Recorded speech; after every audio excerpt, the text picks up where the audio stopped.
Hello and welcome to Fresh Perspectives. My name is Gail, and my guest today is a lady named Wendy Straight. She is the producer of the video that you saw on last week's episode, Underground Chautauqua, 3 Freedom Trails. So thank you for coming on today, Wendy. You're so welcome, Gail. It's so nice to be here. Yeah. Now, I'm going to ask you real quick, how did you get interested in doing all this with the Underground Railroad?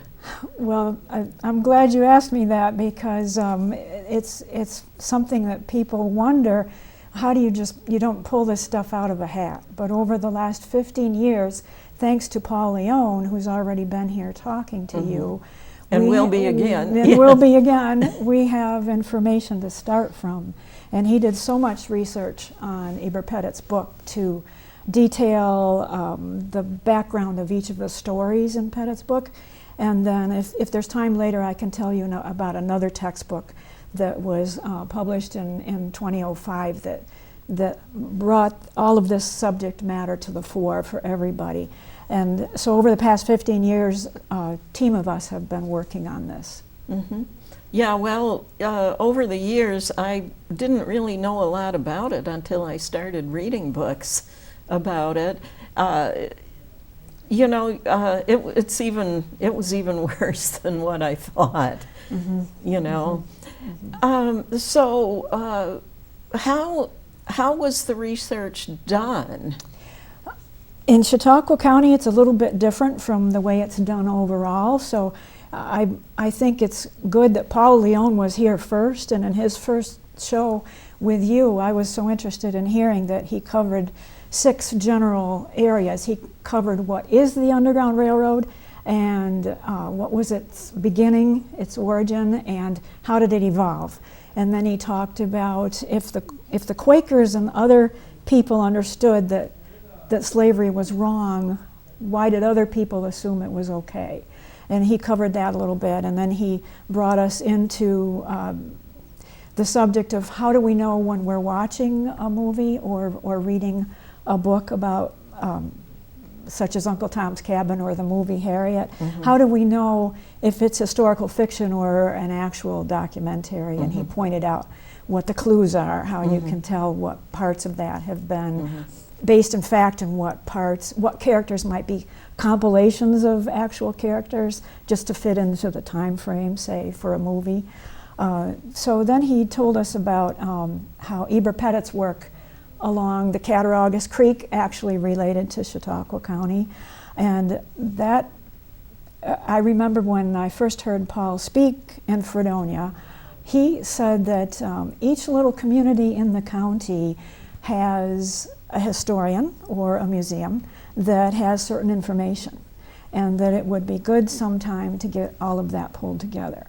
So that was the beginning of what we did in the North County. Meanwhile, in the South County, a wonderful historian named Dolores Thompson, City of Jamestown mm-hmm. historian, and a group of people there highlighted Judge Foote's records and the William Storm Farm and Harrison Williams' capture and Catherine Harris's Underground Railroad Station mm-hmm. right in Jamestown. Mm-hmm.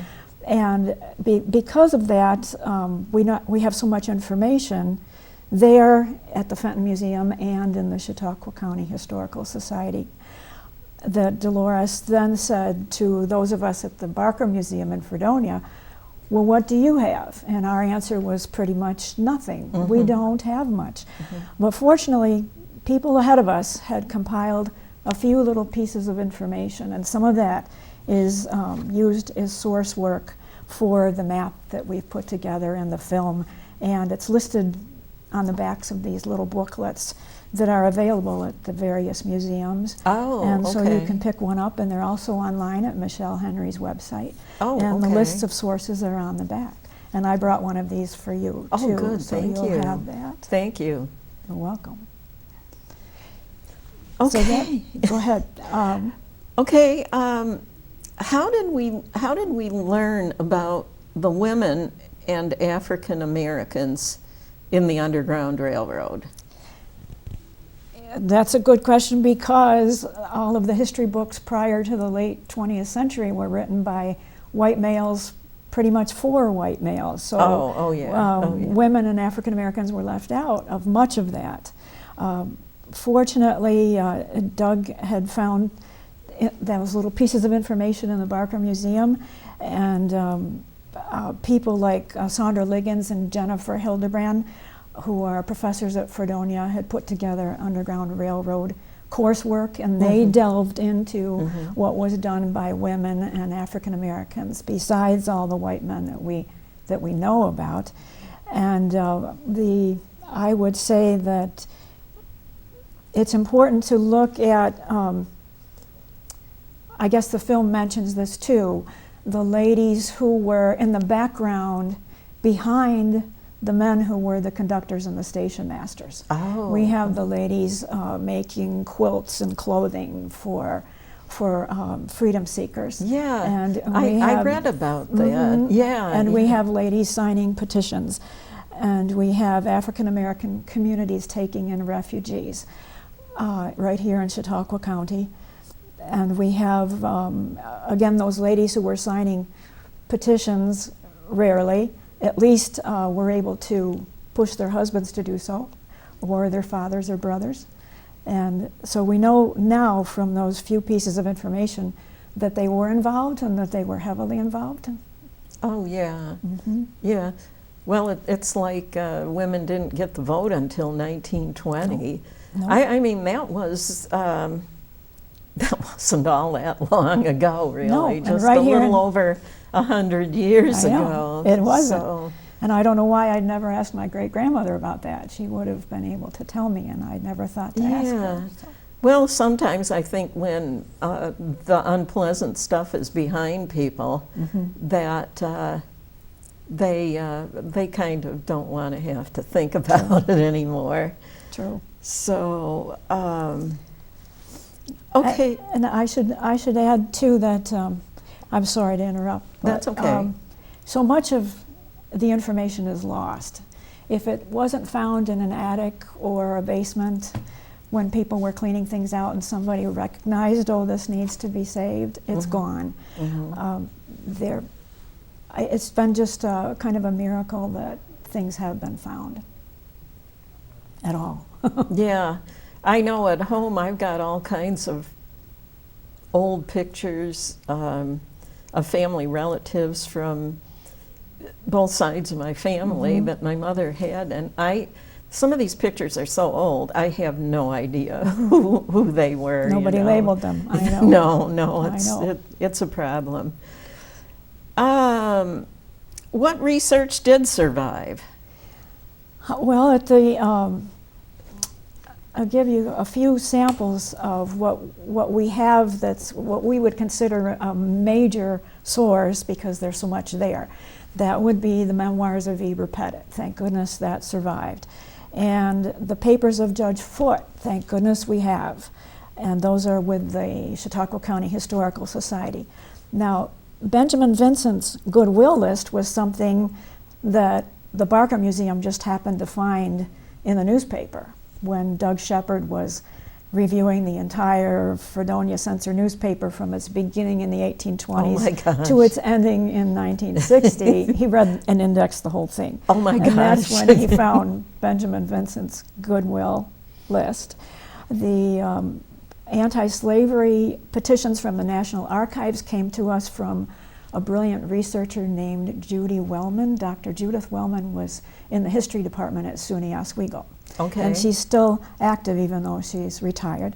And she brought to each county historian in New York State the petitions from National Archives from their county.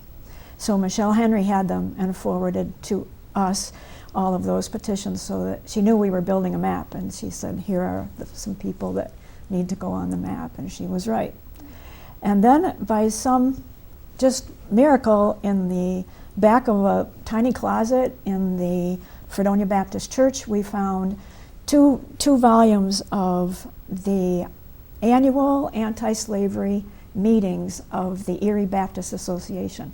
And at each one of those meetings, they passed unanimously an anti-slavery resolution. So that told us where all those groups of anti-slavery people were, because each little church got together to elect their delegates that would go to that annual meeting and pass that resolution.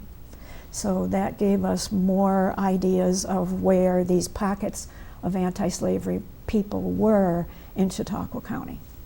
And then other little tiny things that have survived in the last 140 years have been the minutes, one set of minutes of the Chautauqua County Anti-Slavery Society, and the newspaper articles about Harrison Williams' kidnapping have survived. The interviews that Palmer K. Shanklin did 40 years later with people who were children or young adults when that kidnapping occurred. We have those newspaper articles. We have a few published records that identify people who came forward to say that they were conductors or station masters.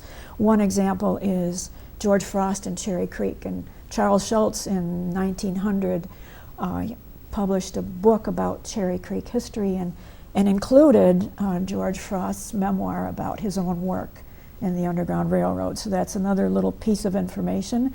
And in the town of Carroll, Sesquicentennial booklet, I believe, is where the speech by a prominent Jamestown attorney was given, outlining the Underground Railroad work of his father and his neighbor. And by some little stroke of luck, that speech appears in that little booklet. So we do have, that's how the pieces of information come together. Wow, wow. And somehow everybody was able to put things in chronological order, were they? Or tried to anyway? Try to, based on the census, so you know where the person was at the time. Oh, okay. Yeah, sometimes it's a guess. Okay. Within a range. Could there be more material? Oh, we always wish. We do. I think that in the back corner closets of some little churches there may be more information. I'm sure that the Presbyterians and the at least the Congregationalists and some Methodists had annual meetings just like the Baptists did, and I'm sure that they passed resolutions too, especially here in Chautauqua County. I wish we had those. I would like to plot those people on the map.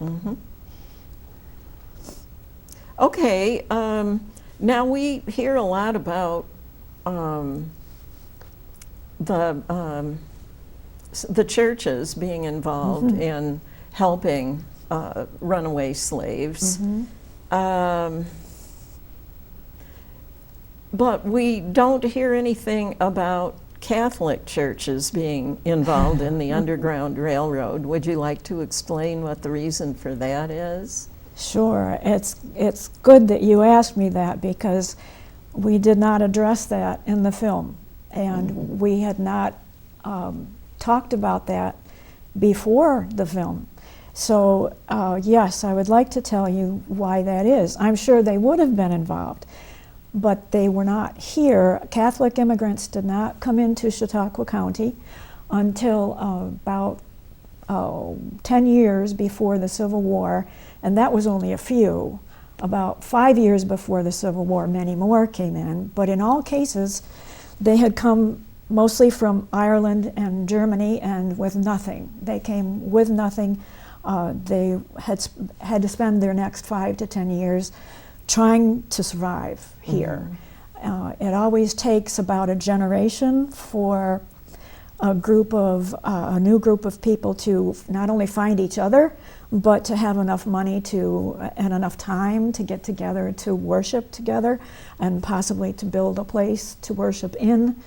And unfortunately for our Catholic population, they just were not here long enough before the Emancipation Proclamation to have been involved in the Underground Railroad, but I'm sure they would have been, because there was a great deal of prejudice toward Catholic immigrants here in Chautauqua County. Oh, okay. In fact, there was the political party called the Know Nothing Party. Well, its enemies called it the Know Nothing Party. Oh, okay. But they labored so hard to keep immigrants and Catholics out of here.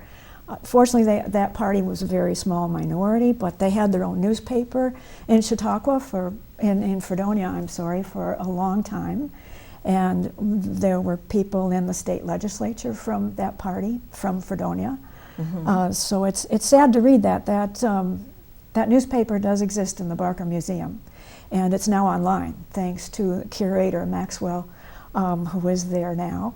And I'm so grateful that he did get that online, because it's important to look back and see how biased some people were toward immigrants in general and Catholic immigrants in particular. Mm-hmm. There's still some of that going on today. It's interesting how much of what we learn about slavery is still with us today, not only around the world, but I learned in the program before this one today that this is Human Trafficking Month, and that is still rampant in Chautauqua County. Oh, really? Mm-hmm. Oh my gosh. And if we put it back into the Underground Railroad picture, we can understand the context. In order for, after the Atlantic slave trade stopped, it was outlawed, slaveholders and those who did human trafficking needed to produce more slaves. Mm-hmm. And so it was done here through general human trafficking, sexual exploitation of those who were enslaved. And the number of slaves then doubled by 1830, mm-hmm. from 1 million to 2. Mm-hmm. And then between 1830 and the Civil War, it doubled again. And now people weren't being shipped across the ocean, mm-hmm. so this was happening in other ways. Mm-hmm. Children were being sold away from their mothers. Mm-hmm. Children were being produced in ways we don't even want to imagine. Mm-hmm. But here in Chautauqua County today, children are abused for either sex or labor, and it's a rampant problem. So much of what we learn about this, about the Underground Railroad, helps us understand what still happens today. The human nature can be diabolical. Yes, the diabolical aspect, thank you, of human nature can be difficult to fight in all its aspects. Mm-hmm. You know, I have a lot of trouble understanding how some people can be nice and kind and treat other people well, and other people can be just cruel. I just don't understand, you know, how that can be. Yeah, that's. I think that's what we're all taught when we're children. You're born with a choice, with choices to make, and it's up to you. Mm-hmm. Yeah. Mm-hmm. Yeah. Now, the DVD that we watched on the last episode, that's pretty amazing. It's almost magical or something, you know, where all of these little dots would show up on the map wherever there were stations, Underground Railroad stations and so forth. That must have taken a lot of work. Somebody involved in that movie is a genius, I think. Is this a Chautauqua County film? Are you talking about? Oh yeah, the one that you produced. Well, thank you very much. Okay, I didn't know it was on a DVD, so that's interesting. Well, maybe it's not, but I mean, you know, I saw it on the internet. Okay, but well, thank you. I'm glad that you enjoyed it and that you found it educational. the placing a person on the map is a time-consuming process, not to push the button and put a pin on them, but to document that they belong there. And they have to come from one of these sources that I was telling you about. So I would credit most of the map to Doug Shepard. He's no longer with us. We lost him at age 94 2 years ago. And he dedicated the last, I'm going to say, 15 years of his life to this project. And that's how he identified the people who were in the petitions, who were in the anti-slavery resolutions. And then as he identified them, there were others of us who just hit the button and put them on the map for him. We did the easy part.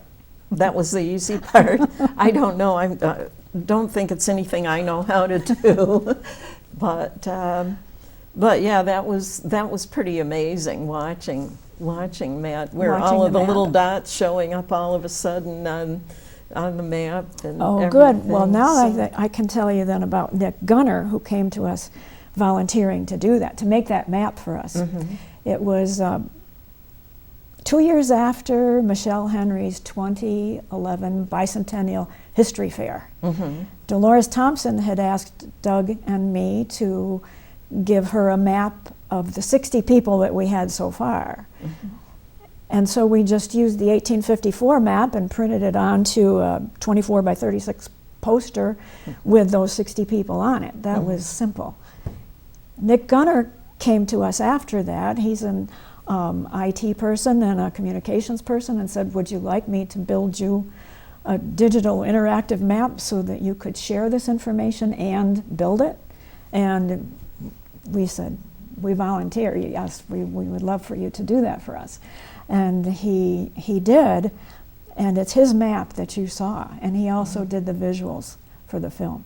And he's also the first narrator for the film. So he's been awesome over the past 10 years, helping us build the map up to 1,100 people.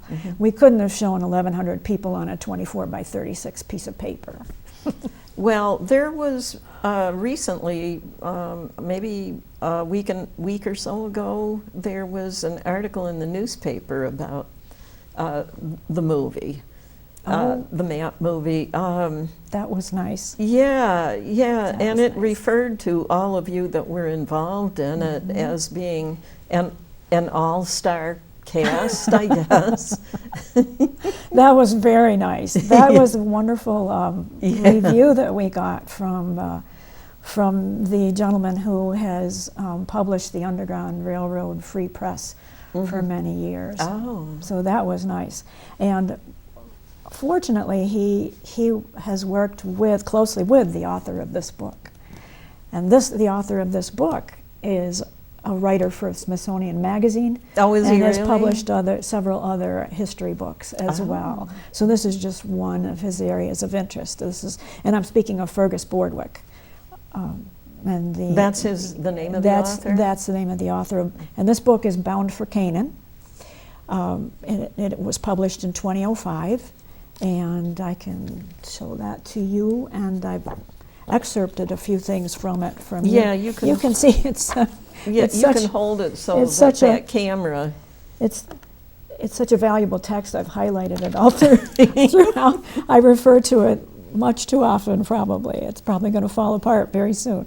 But that book has been excellent for us, for all of us, and Peter Michael, who publishes that newsletter, was the one who gave us that kind review. So that was very nice of him. Yeah, it was a nice article.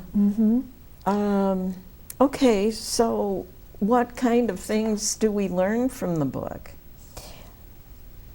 I would say that Fergus was just like Paul Leone in telling us that it's time now that we have the internet for sharing all this information to hurry up and find it and get it into the public record before it's all gone. it's been so long now that we're hitting 160 years now, and since the end of slavery. Yes, and for paper material to last that long, not protected in a museum somewhere, it would be very difficult. Some people in families or churches would have had to have saved it. And so he pointed out that should be done. And I think he was the person. Here's a quote from him that I had saved, because it's, again, something that we're facing today. He says that the Underground Railroad was the first racially integrated civil rights movement. It saved tens of thousands of lives with whites and blacks working together. Mm-hmm. And that's just one of the many things that he points out. He says in the beginning, talking about those ships coming from Africa, that at the time of the American Revolution, say 1776, 2,000 American and British ships would do the North American triangular slave route, transporting between 40,000 and 50,000 African Americans to this continent every year. And ship's captains were usually paid with a percentage of the cargo. And the conditions were worse than you could even imagine. Right. I heard that actually a lot of them didn't survive the journey because the living conditions on the ships were so bad. I don't know how you could. Yeah, I know I would not have. I don't know how anyone could have. He then brings us through something that Paul talked about with you, the origins of the Underground Railroad, and he talks about Isaac Hopper in Philadelphia around 1800.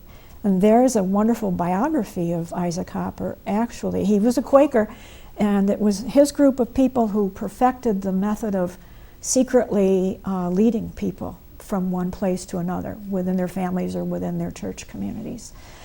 And then the North Carolina group of Quakers were an isolated group that also perfected the same technique, but when they were discovered, most of them took refuge in Philadelphia. And then many years later, William Still, whom you hear about in the film, joined that same anti-slavery society in Philadelphia that Isaac Hopper had founded 6 decades earlier. So it was a long-standing hub of the Underground Railroad. And then Fergus also talks about crossing the Ohio, which is something that comes up in Uncle Tom's Cabin. Again, a historical novel, but there is some basis in fact about how those crossings were made. And he said that there were about a dozen places where you could safely cross, and then you would land in, but you needed some help to do it. I remember when we were watching, my husband and I were watching the various versions of the Uncle Tom's Cabin in the movies, and it always showed the young woman with her small child that were trying to escape the people that were after them. It shows it as being wintertime, and she's jumping from one chunk of ice to another. That's a famous scene, and who knows if that actually occurred, but it grabbed everybo's heartstrings, so because it's so frightening. Frightening. I mean, it looks like she must have had superhuman abilities to jumping from one piece of ice to another. It was amazing. Whether or not that particular scene actually occurred, every step of the journey, once someone escaped, was dangerous. Every step. There was fear of capture at every point. Now, as far as the conductors are concerned, Harriet Tubman became one, and they say that she herself was able to help 300 other slaves escape. And She was a pretty amazing person. she was incredible and brave. Mm-hmm. She risked her life every time Mm-hmm. she took another journey south. Mm-hmm. And she used disguises, but she still was sought by all the authorities, Mm-hmm. and certainly they'd be looking for a person of a certain height, Mm-hmm. a certain build, Mm-hmm. and they might have learned that she had disguises, so they might be just checking everybody. Mm-hmm. So she was always in danger, Mm-hmm. always, her entire life. Mm-hmm. And she finally wound up settling in Canada then. She was back and forth between Canada and New York, yes, as were many people. If once they had escaped, if they were safer in Canada for a while, then they would be there. And if they were had family back in New York or friends back in New York or better prospects for a farm or something, then they might come back to New York. Mm-hmm. At least that's what we know about Western New York. There were several of the speakers on the circuit, like Samuel Ringgold Ward, who's in the film and traveled much through Chautauqua County and all of New York State, who had to escape because they were being sought. Mm-hmm. And Jermaine Logan was being sought. So he went to Canada for a while. Samuel Ringgold Ward actually went to Jamaica for a while. Oh really? And worked in the anti-slavery movement there, and then ended up, I believe, in England for a while. So they would travel wherever they needed to be to escape whatever authorities were after them. Mm-hmm. And I think one good thing that Fergus points out and that Paul points out is that it would be very difficult for someone who escaped slavery to establish roots anywhere because, first of all, you're traveling on a freedom trail to the north that's zigzagging everywhere, wherever you had to be taken to be safe. And then once you get to a safe place, it may not remain safe for any great length of time, and you may have to move again. And there were times when the slaves had to go an alternate way because the regular way turned out it wasn't going to be safe. Correct. And Fergus talks about that too. He said. Once you were across the Ohio River, for example, and you were in Ohio on one of those trunk lines, he says it might zigzag to the east or west, but it always tended northward. But it's true that it would go wherever it seemed safest at the moment, or seasonally speaking, whichever route was open at the moment. Yeah. I mean, in Chautauqua County, I know of roads. I know of roads in certain parts of Chautauqua County that don't get plowed in the winter months because there aren't really any houses on them. So you have to take an alternate route just to get where you're going. So that's right. I know that from trying to photograph old farm places on those roads, it's too dangerous to go down them even in the summertime when they're not maintained. So just imagine what it was like in the winter. And this morning traveling between Stockton and Hartfield was very treacherous. Both sides it was fine, but that particular hill was full of snow. And so I can't imagine not having a vehicle with good tires and heat. Yeah. My husband kept mentioning to me all morning before I came to the studio. He kept saying, "Oh, it's really slippery out there. It's really slippery out there." You know, he kept repeating it over and over again. Like, so people usually traveled in a sleigh in the summer, but only when the ground was frozen enough to carry the sleigh. And in the do you mean in the winter with a sleigh? Yeah. Or in the summer with a wagon, but only when the ground was dry enough. So during those muddy seasons of spring and fall, travel sometimes could only occur by foot. So you might have to be led at night on foot to the next station. Or on horseback. Yeah. Well, could you tell us where some of the Underground Railroad stations were here in Chautauqua County? Were there any here in Mayville? We do know of some anti-slavery people here, particularly over in the DeWittville area. Oh, is that so right? it seems, yeah, that was there were a number of Baptists there and a number of people who signed anti-slavery petitions.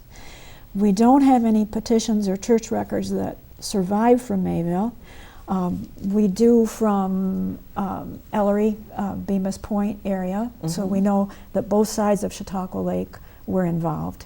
And just this morning we were talking about the known route that came through Sugar Grove and went to Barcelona. Oh, There's okay. a little tiny piece of road way down toward the state line that's still called Barcelona Road. All the other pieces of that road are called something else. But there was a road that went directly to... That was called Barcelona actually Road. called Barcelona Road. Oh. And what's interesting about that is that Barcelona was not known as Barcelona at that time, except by the local population. It was called Portland Bay. Portland Bay. On all, I didn't know on all that.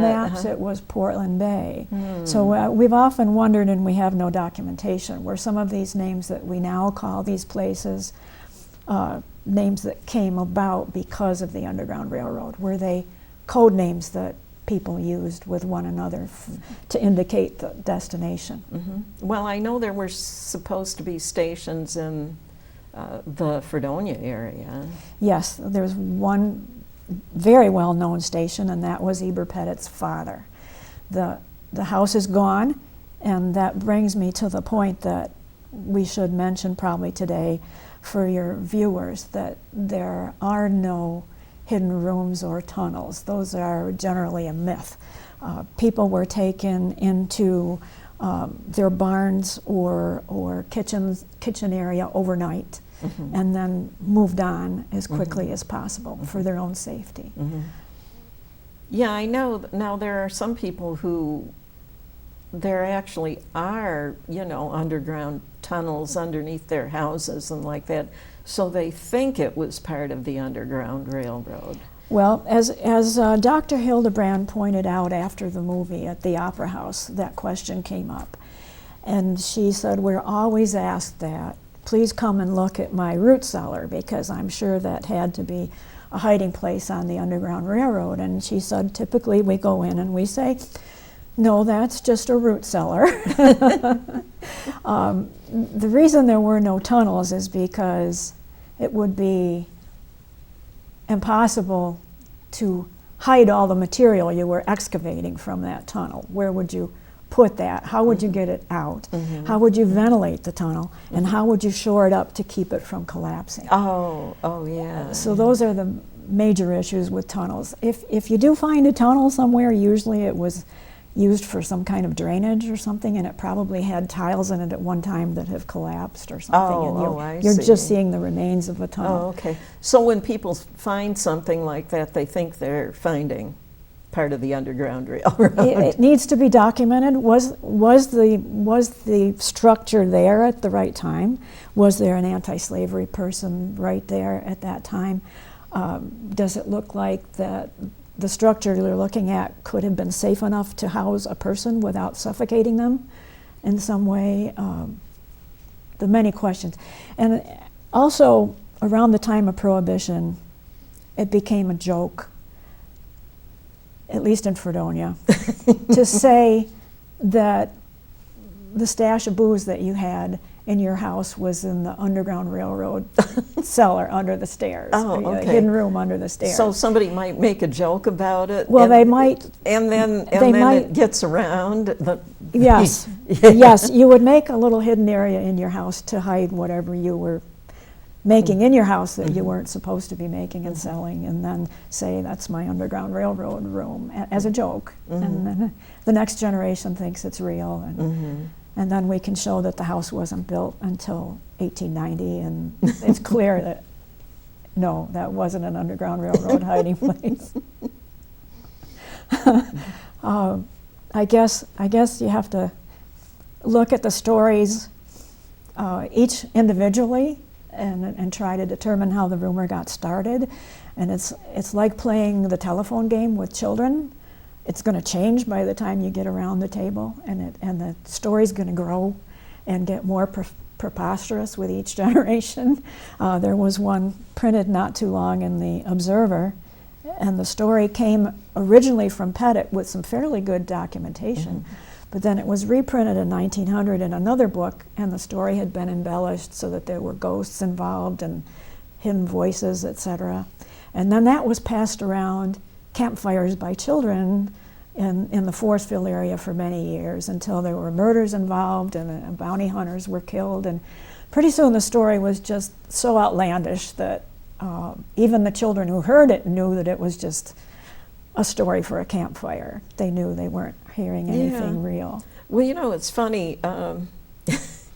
We ran across an article the other day, something about now they've decided that the Barker Museum is haunted.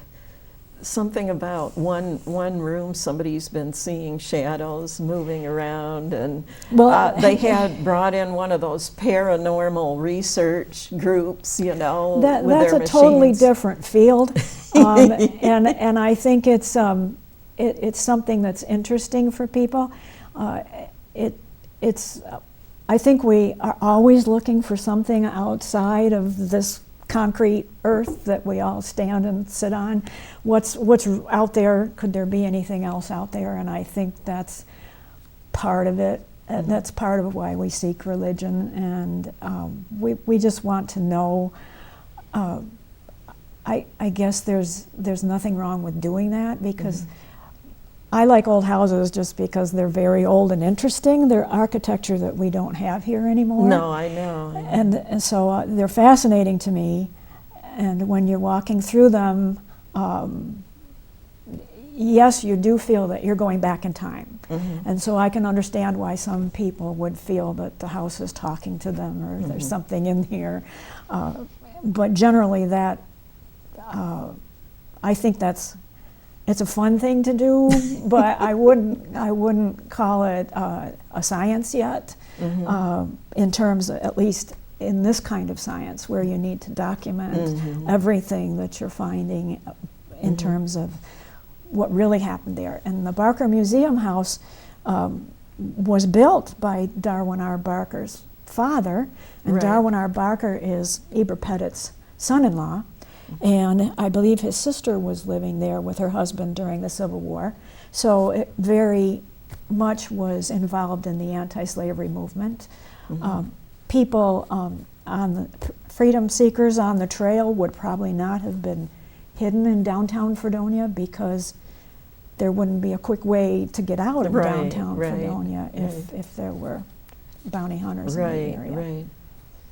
Yeah, I guess several members of the Barker family actually died at the house, according to the article. If you're looking at a house that was built before 1900, you're probably looking at a house that several people died in, and that several people were born in, because there wasn't any place else. We didn't have nursing homes. We didn't have hospitals everywhere. No. So when you were very ill, you were usually at home.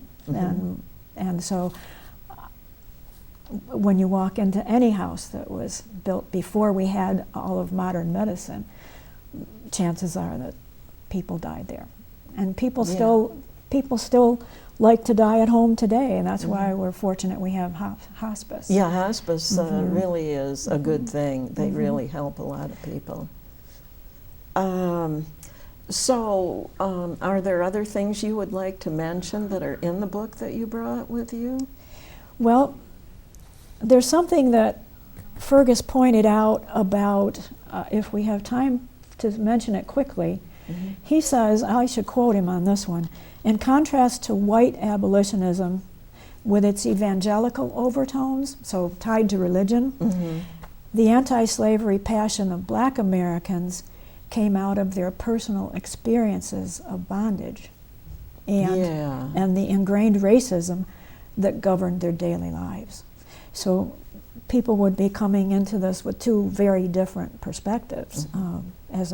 As a white evangelical, I'm doing this because my religion has taught me that slavery is wrong.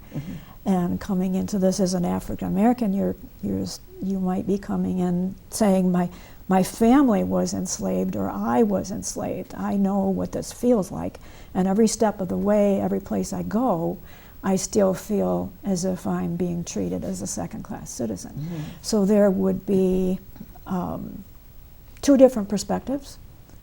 And Fergus points out that everybody looking at the Underground Railroad needs to consider that, and to make sure that we don't forget the African Americans who were involved in the Underground Railroad just because they didn't get written into the history books. Well, yeah.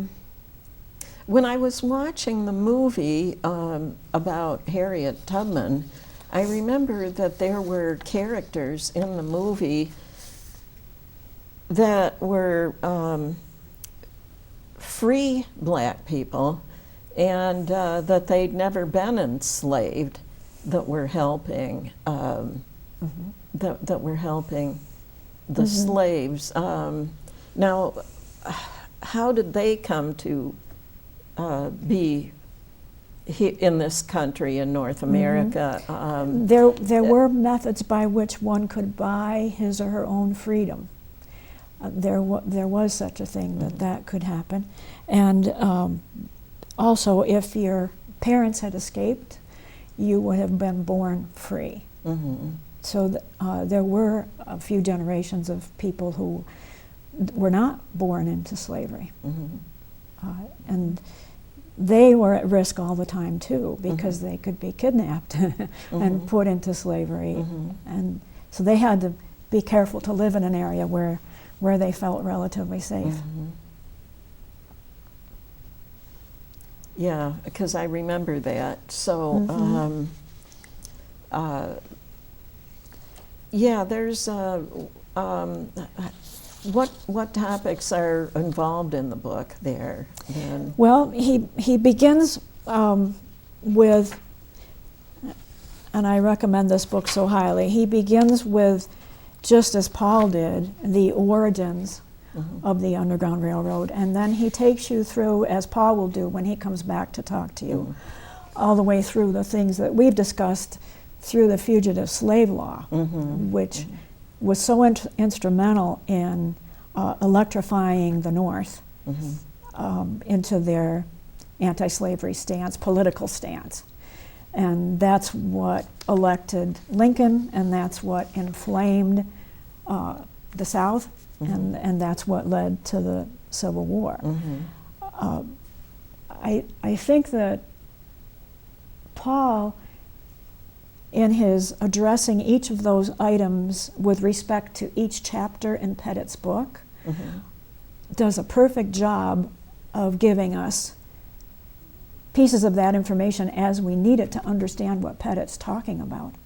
And then Fergus takes all of that information and gives it to us in chronological order. Oh, okay. And so we can see, he mentions Fredonia in here once or twice. He mentions the trunk lines along Lake Erie. And I talked with him afterward about Eber Pettit. And he did mention what an enigma Eber Pettit is, because even though he's a primary source, he seems to be condescending toward his guests. I heard that, yes. Even though he was helping them. Yeah, he doesn't realize what he's doing. He's giving descriptions that are insulting, and he dedicates the book to Frederick Douglass, saying that he's a credit to his race, which is a backhanded compliment. I mean, he's a credit to his race. Right, instead of not saying... not the entire human right, race. Exactly. Yeah. But he didn't get that, and Eber Pettit didn't understand that. And I think when I talked to Fergus about it, he and I agreed, and so did Paul, that there are parts of the book that seem embellished a bit to make it more interesting to the reader, since this was a newspaper story. And so it's been very difficult for Paul and for us to try to pull out of Pettit what part of this is actually true. Who are the people that we can actually place on the map, and what was their political stance or religion? Do they fit into the story? And fortunately, there are quite a few, and it was Fergus who encouraged us to do it. He said, keep going with Pettit.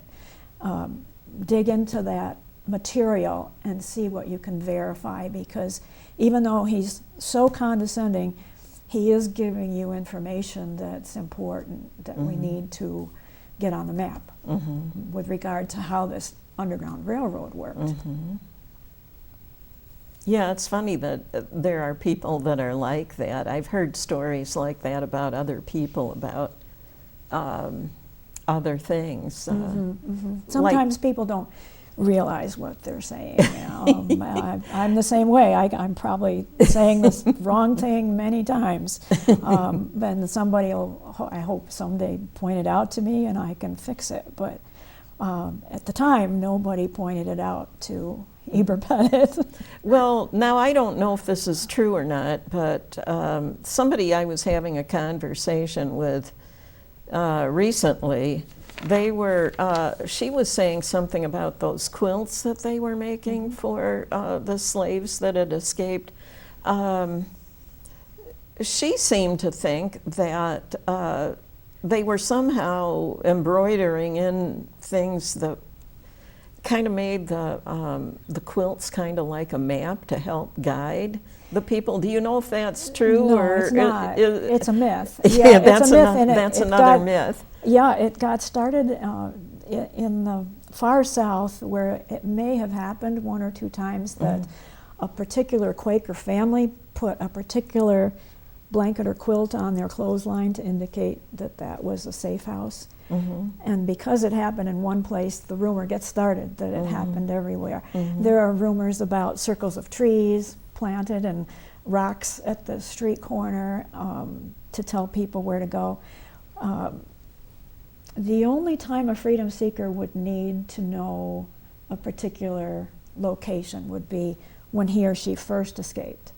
How to get to that first safe place. Oh, okay. And then you would be guided by people who would explain to you very carefully where you needed to go, or would take you there yourself. So no, the quilt sign is a myth. Planting rings of trees is another myth, because if you think about that, it takes a long time for trees to grow. And the family wouldn't even still be there by the time the trees were big enough to be noticed. Safe family. Yeah, another thing that I sometimes escaped slaves would get so desperate they'd go to somebody's house to ask for food or something, and were they taking extreme risks in doing that, you know? I mean...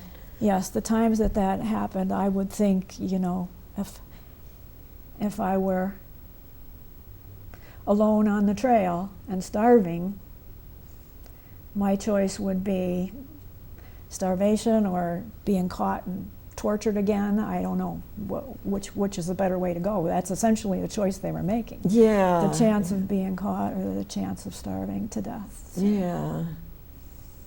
So I don't know if you have more time we've today to... We've got a little over 3 minutes. Okay, I can tell you a little bit more about what Fergus mentions in regard to that. He does say that he doesn't talk about the quilt myth, because when his book was published, that myth hadn't spread so rapidly yet. That's within the last 5 to 10 years that myth has really taken a foothold. Oh, is that right? That's That's recent? fairly new. Oh. Yeah. Oh, wow. But Fergus points out that no matter what was happening in most of the places that the Underground Railroad passed through. There were settlers living in simple little cabins that were just made of rough bark logs, wood floors, and if there were a floor in the kitchen area, it would just be a dirt floor. Everything would be plastered with mud, and the food would be stewed pumpkin or cabbage or salt pork, and they would all have to face the same muddy trails every time they went anywhere. So it was so difficult just for a settler to survive in that situation, that just imagine someone alone and on foot trying to get somewhere safe. So again, if you didn't make it to that one first safe house, and that's something that Fergus talks about a great deal, you didn't have a very good chance. You had to quickly get to a part of the Underground Railroad in order to be safe, and that's why so many were captured and so relatively few actually made it to slavery. He talks about, again, those trunk lines in Ohio and how many people there were, just like here in Chautauqua County, who were so driven by their religion to fight slavery that they would risk anything just to help somebody else along the trail. Now, what do you mean by trunk lines? Oh, okay. The trunk lines would be the major general routes that are heading north, and they would have all these little side zigzag lines that went with them along the way. So the person who first called those the trunk lines, or mapped those trunk lines, I should say, because I think Pettit may even speak about them, was Wilbur H. Siebert, who was a professor at Ohio State University. He devoted his entire career to mapping the trunk lines, and then when he retired, he kept going and moved his research out into the laterals of and he actually worked in the Warren, Pennsylvania area, collecting information, and that's where we find out a little bit more about the Harrison Williams capture, because he did what Fergus and Paul recommended that we do now: get to each little location along the way and try to ask everybody, what do you know about how did your grandparents make this work, or your great-grandparents? And I think Wilbur H. Siebert did this up until about 1940. So he published his first map in the 1890s. Oh, wow. And then just kept doing this until he was too ill to do it anymore. Oh, yeah. And so we all benefit from everything that everybody else has already done. Oh, well, this has been a really interesting discussion. Thank you so much for appearing on Fresh Perspectives today, and congratulations on the great job that you and your colleagues did on the movie. And thank you, Gail. And we've come to the end of another episode of Fresh Perspectives. And Paul will be back to finish. He will be back on the next episode. Yes, he will. And I will see those of you in the viewing audience at that time.